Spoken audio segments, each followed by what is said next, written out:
একবার একটা বাবা একটা পাথর নিয়ে ছেলেকে বললো, যাও তো এই পাথরটা বিক্রি করে আসো। বলে যে কোথাও বিক্রি করবে না, শুধু মূল্যটা শুনবা। সে পাথরটা নিয়ে একটা দোকানে গেল, গিয়ে বললো যে আমি পাথরটা বিক্রি করতে চাই, কত টাকা দিবেন? দোকানদার, মুদি দোকানদার, সে বললো যে আমি তোমাকে 1 টাকা দিব।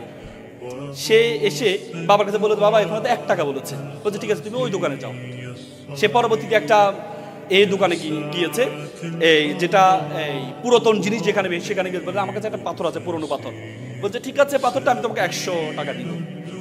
পরে বাবার কাছে, বাবা এখানে তো 100 টাকা। বলেছে ঠিক আছে, তুমি আবার একটা হীরার দোকানে যাও। গিয়ে বলে যে আমি একটা এই নিয়ে আসছি পাথর।